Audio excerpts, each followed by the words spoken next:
अस्सलाम वालेकुम दोस्तों। तो आज मैं जो आपको समझाने जा रहा हूँ बेटा, वो बेसिक इंग्लिश ग्रामर का पोर्शन है। 9th और 10th के ऑब्जेक्टिव पेपर में एक क्वेश्चन होता है जो इस ग्रामर के रिलेटेड आता है, जिसमें 5 आपको MCQs दिए जाते हैं, जिसका आपने बेसिक ग्रामर के कंसेप्ट को इस्तेमाल करके आपने उसके आंसर देने होते हैं। तो इंशाल्लाह आज ये आप मुकम्मल वीडियो देखने के बाद आप वो जो ग्रामर पोर्शन के 5 MCQs हैं वो इंशाल्लाह पांचों के पांचों आप हल करेंगे।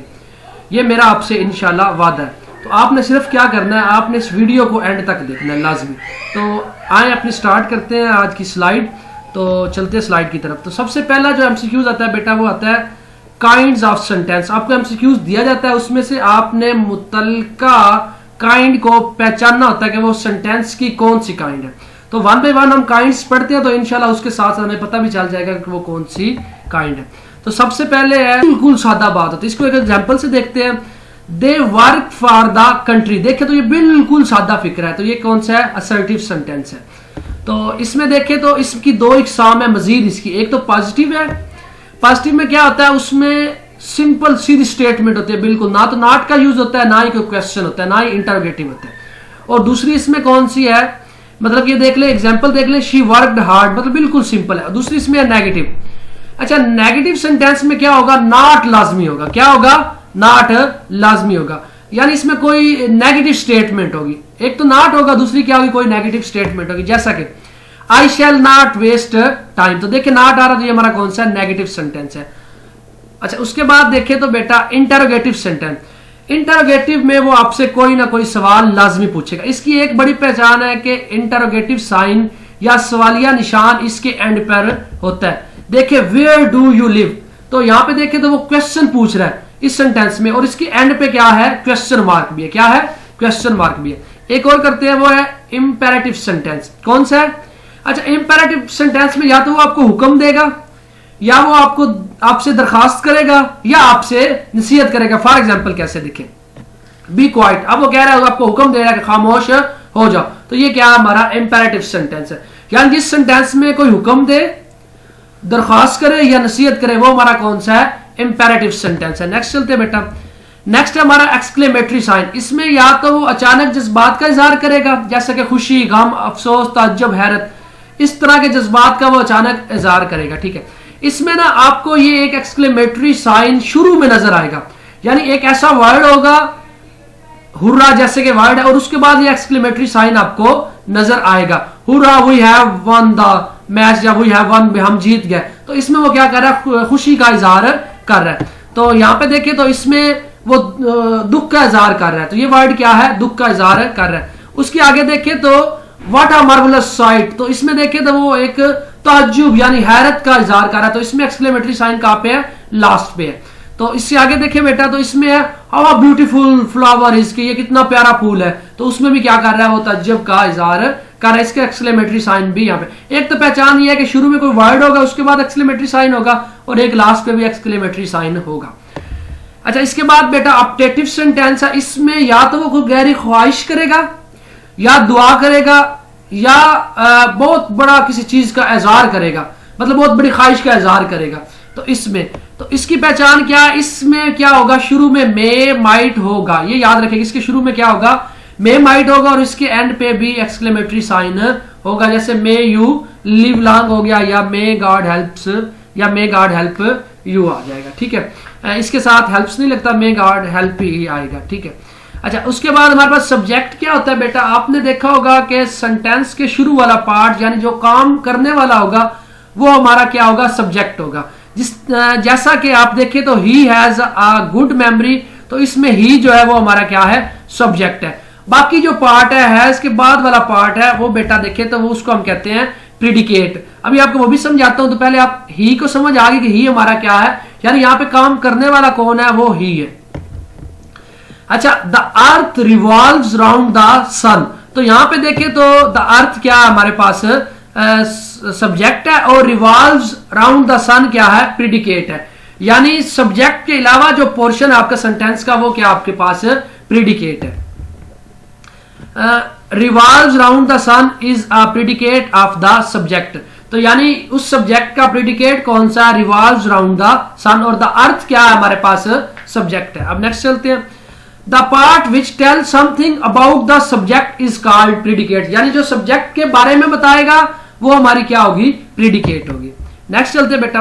अच्छा, बड़ा इंपॉर्टेंट क्वेश्चन है फ्रेज और क्लॉज में, अक्सर बच्चे यहाँ पे कंफ्यूज होते हैं। तो सबसे पहले हम देख लेते हैं फ्रेज को।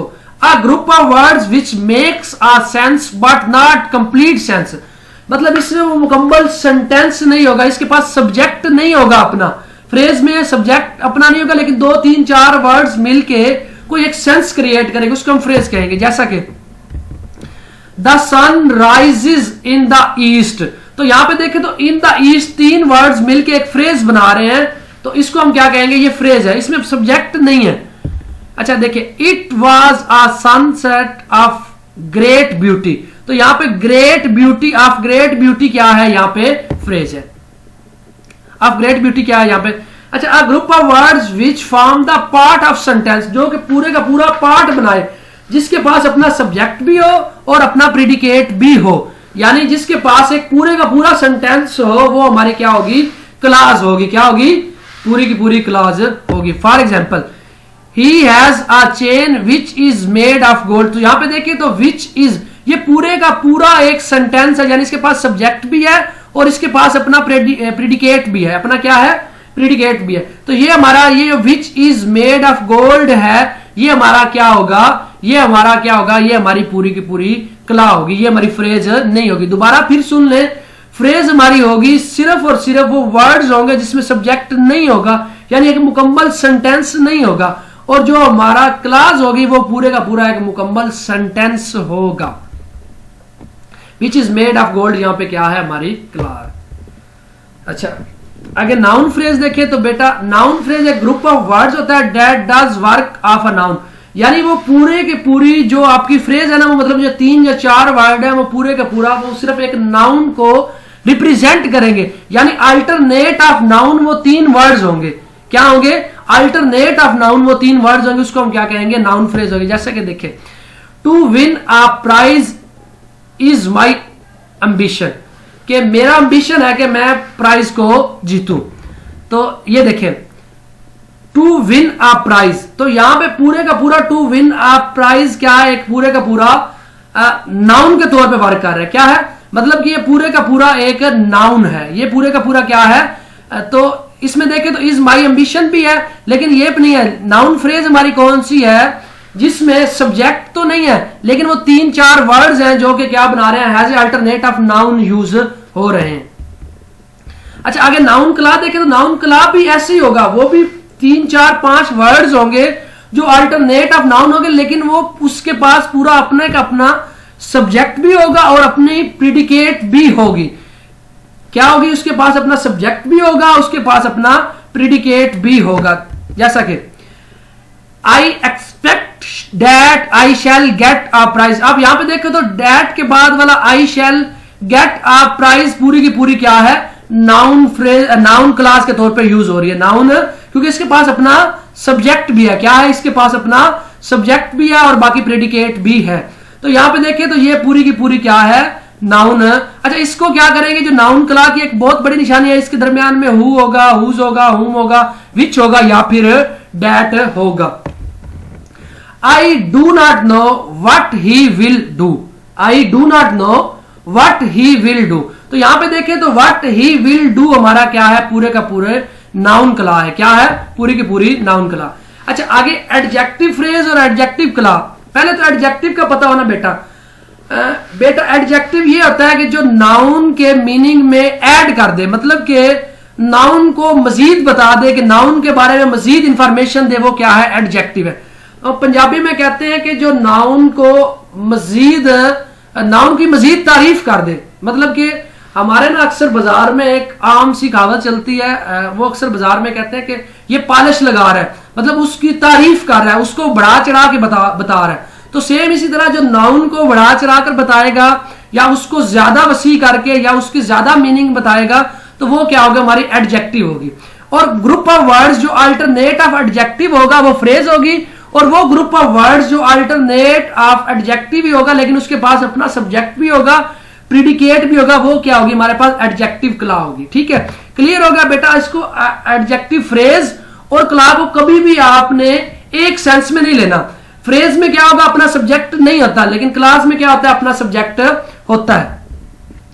An adjective phrase is a group of word that does not work of an adjective, लेकिन वो एडजेक्टिव के तौर पे वर्क नहीं करती, लेकिन एडजेक्टिव के अल्टरनेट के तौर पर वर्क करते हैं, जो मैंने अभी आपको बताया।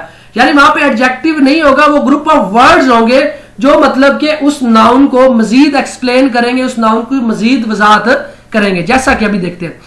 The president was a wealthy man, क्या है यहां पे देखें तो वेल्दी एक एडजेक्टिव है कि वो एक अमीर आदमी है। ये सिर्फ ग्रुप ऑफ वर्ड नहीं, ये सिर्फ एक वर्ड है। एक वर्ड क्या होगा, एडजेक्टिव होगा। ज्यादा वर्ड्स होंगे, ये फ्रेज भी हो सकते हैं या फिर क्लास भी हो सकते हैं। तो अब इसको नेक्स्ट देखते हैं। The president was a man of great wealth, तो हमने वेल्दी को अब हमने क्या कर दिया, ग्रेट वेल्थ में कन्वर्ट कर दिया। अब ये तीन वर्ड्स का एक ग्रुप है, लेकिन मीनिंग क्या है, अल्टरनेट ऑफ वेल्थी का यूज हो रहा है। तो यानी ये हमारा क्या है, ये एडजेक्टिव फ्रेज है। क्या है, एडजेक्टिव फ्रेज है। The umbrella with a broken handle is mine. ठीक है, अब इसमें देखें तो विद अ ब्रोकन हैंडल क्या है, एडजेक्टिव फ्रेज है। इसके पास अपना सब्जेक्ट नहीं है, तो ये एडजेक्टिव क्ला नहीं हो सकती। क्लियर हो गया, आप देखते हैं next.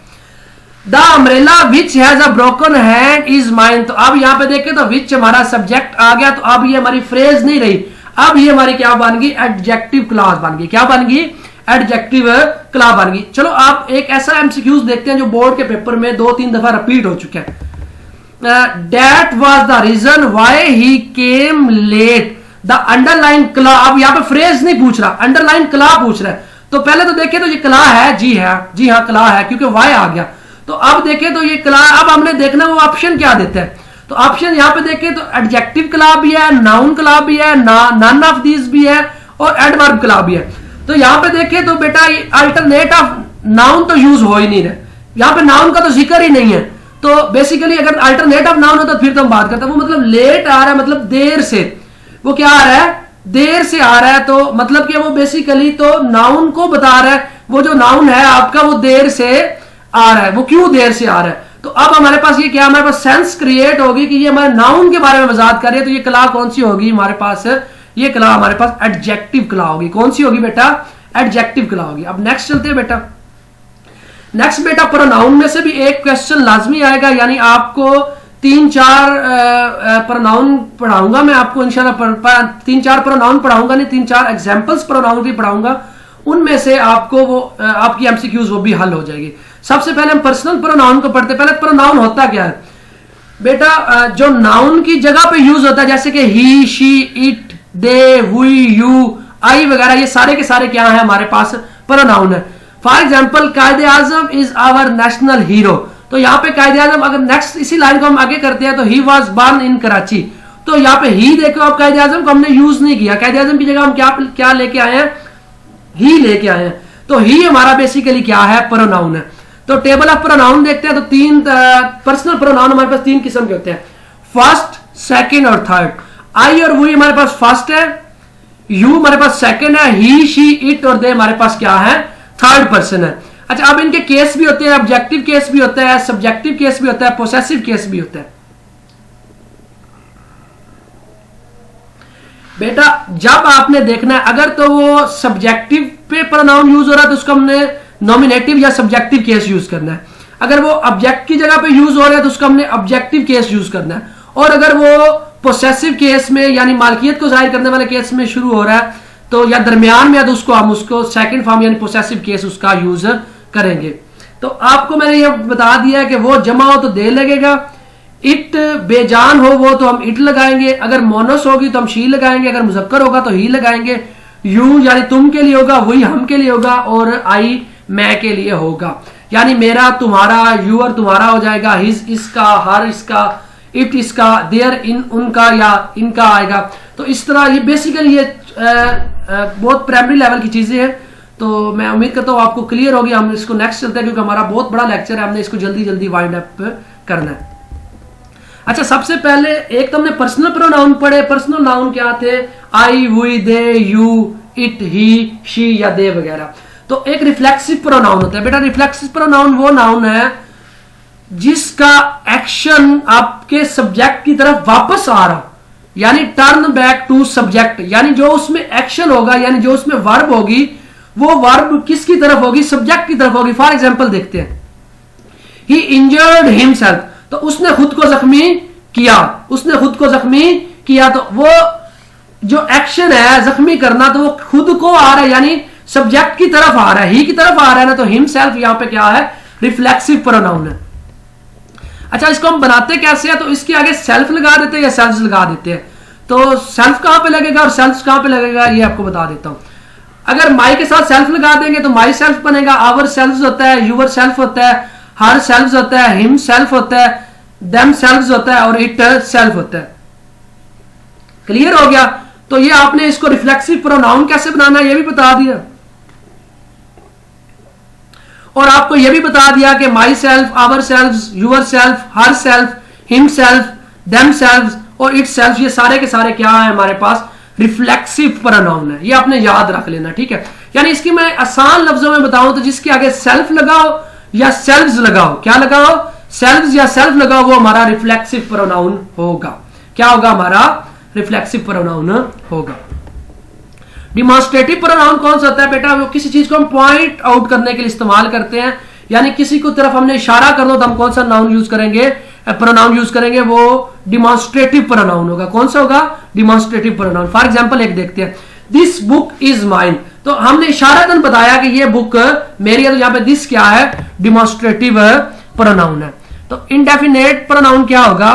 Which refer a person thing in general way, ठीक है, पार्टिकुलर वे नहीं होगा, एक आम सा, जो मतलब एक सब के लिए एक जनरल वे यूज होता है। जैसे सम आर बर्न ग्रेट, मतलब सम क्या है? एक जनरल उसकी मतलब के इंडिकेशन है, प्रोनाउन है, तो शुरू में यूज होगा।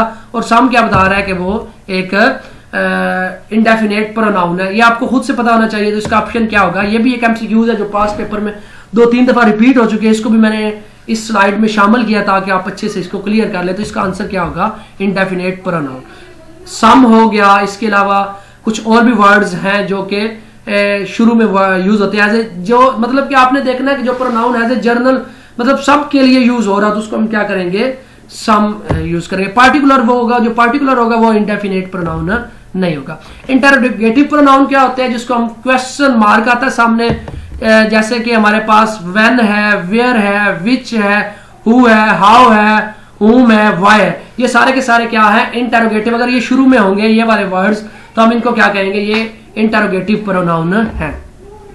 हु इज देयर, तो यहाँ पे हु क्या हमारे पास इंटरोगेटिव प्रोनाउन है।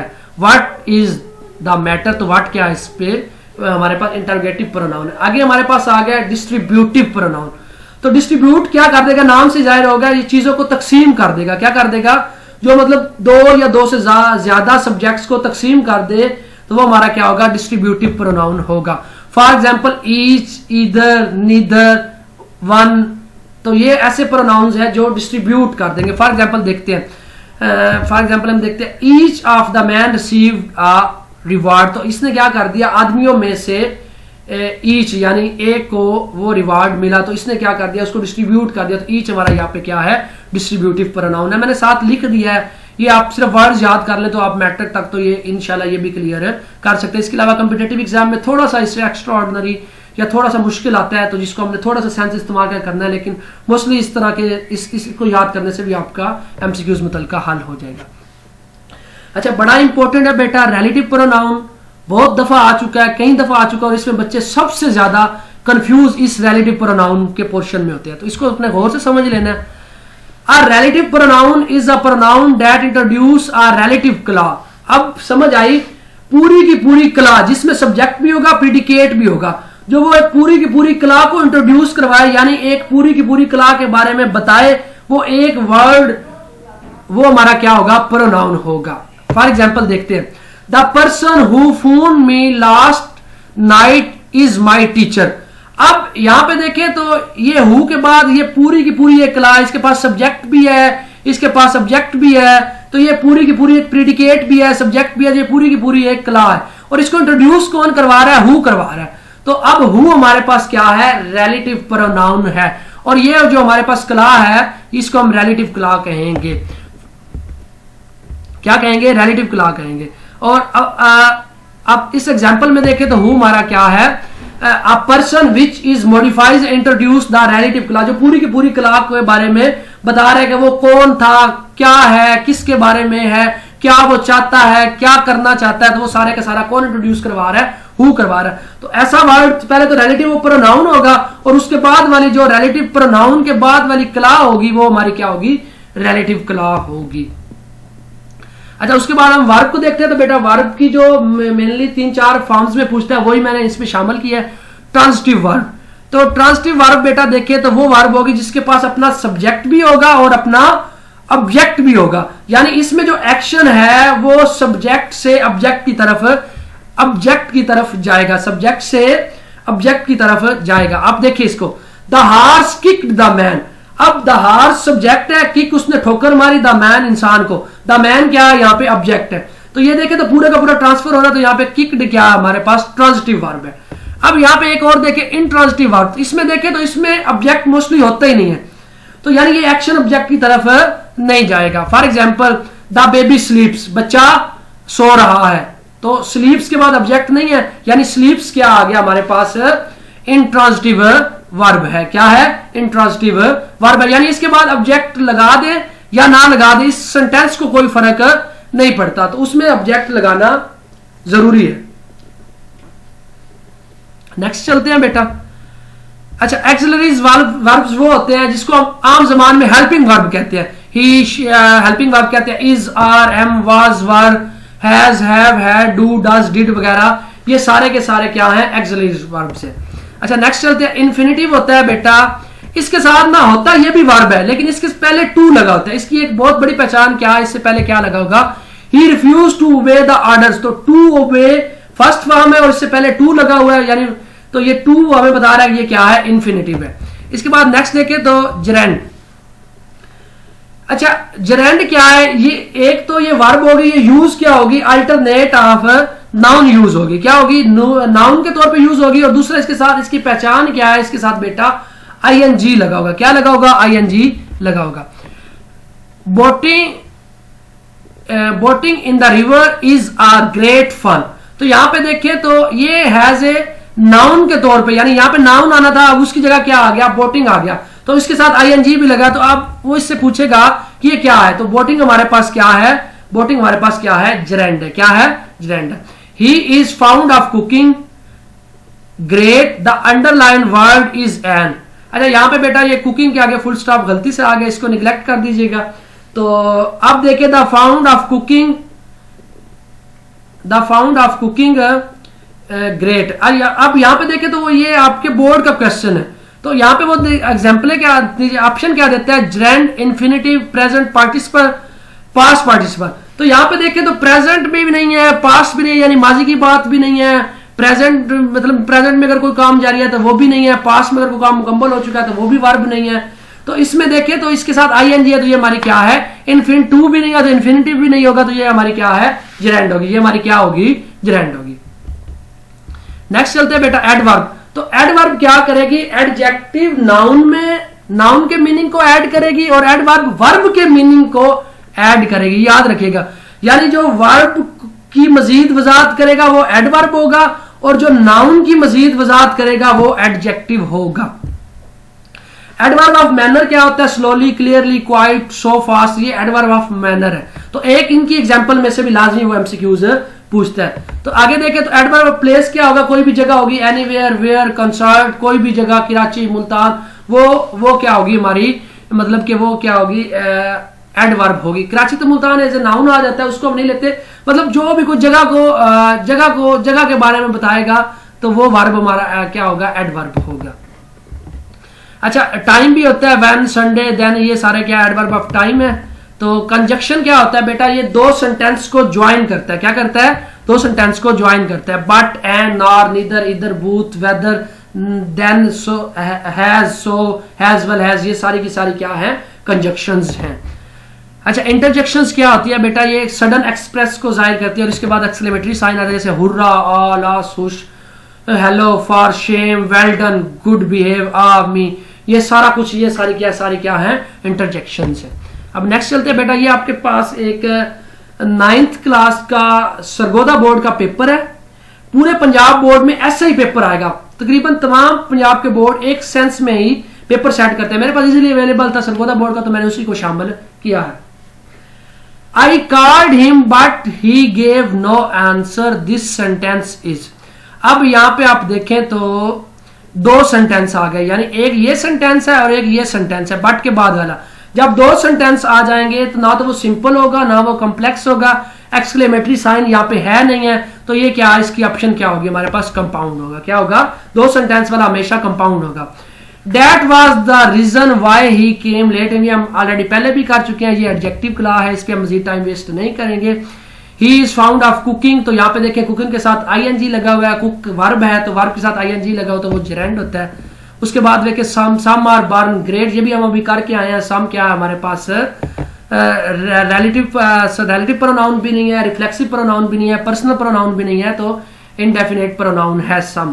अभी हमने बताया कि जो जर्नल एक्सप्लेनेशन करेगा वो हमारा क्या होगा, इन्फिनेटिव प्रोनाउन होगा। If they arrived early they will miss the train. यहाँ पे कंडीशनल सेंटेंस है, अगर आपने देखना है कि फर्स्ट फॉर्म यूज हुई है तो टाइप 1 है, सेकंड फॉर्म यूज हुई है तो टाइप 2 है, अगर थर्ड फॉर्म यूज हुई है तो टाइप 3 है। अब सम टाइम हम सेकंड में और थर्ड में डिफरेंस नहीं कर सकते, अगर हैड लगाओ तो वो थर्ड फॉर्म होगी, अगर हैड ना लगाओ तो वो सेकंड फॉर्म होगी। ईडी वाली फॉर्म्स ऐसे आ जाते हैं जिसमें हम डिफरेंशिएट नहीं कर सकते। तो अभी आपको उम्मीद करता हूँ क्लियर आ गया। तो इसमें फर्स्ट फॉर्म है अराइव, तो ये क्या है, कंडीशनल टाइप 1 है। यहाँ पे देखें तो she did not make a false statement, तो नॉट आ गया तो ये कौन सा है, नेगेटिव सेंटेंस है। तो he led a life devoid of blame, तो यहाँ पे ये देखें तो डिवाइड ऑफ ब्लेम क्या है, ये एडजेक्टिव फ्रेज है, ये क्ला नहीं है। अब क्या है, उसने आगे मेंशन भी कर दिया ये फ्रेज, तो बेसिकली ये नाउन के मीनिंग यानी अल्टरनेट ऑफ नाउन यूज हो रहा है, तो ये हमारे पास क्या है, एडजेक्टिव है, अल्टरनेट ऑफ वर्ब यूज नहीं हो रहा। तो इसमें देखें तो नेक्स्ट सेंटेंस फिर है he works hard, first form है तो ये टाइप 1 है। फर्स्ट फॉर्म होगी तो टाइप 1 होगा, सेकंड फॉर्म होगी तो टाइप 2 होगा, थर्ड फॉर्म होगी तो टाइप 3 होगा। You will hurt yourself, तो यहाँ पे देखें तो यूर सेल्फ वो एक्शन खुद की तरफ आ रहा है, तो यूर सेल्फ एक ऐसा प्रोनाउन है जिसको हम क्या कहते हैं, रिफ्लेक्सिव प्रोनाउन कहते हैं। ये भी हमने इसको बड़ा डिटेल में एक्सप्लेन किया है। Painting is a good fun, यहाँ पे पेंटिंग देखें तो पेंट करना, रंग करना यानी वर्ब है और उसके साथ ing है, तो ये क्या है हमारे पास, जेरेंड है। अल्लाह आप सबका हामी नासर हो। आपने क्या करना है, मैंने इतनी आपके लिए मेहनत की है, आपने इस मेरे चैनल को सब्सक्राइब भी करना है, दोस्तों को भी बताना है, और इंशाल्लाह एग्जाम के एक दिन पहले आपने दोबारा मेरा लेक्चर सुनना है और आपको इंशाल्लाह आपके 5/5 नंबर आएंगे ग्रामर वाले पोर्शन में। इसके अलावा और भी बहुत सारी वीडियोस मैंने बनाई है जो मेरे चैनल में ग्रामर पोर्शन में शामिल है, तो आप वो सारी वीडियो देख ले तो आप ऑब्जेक्टिव में फुल बाय फुल मार्क्स ले सकते हैं। तो अल्लाह आपका हामी नसर हो। Thank you. Okay, Allah Hafiz.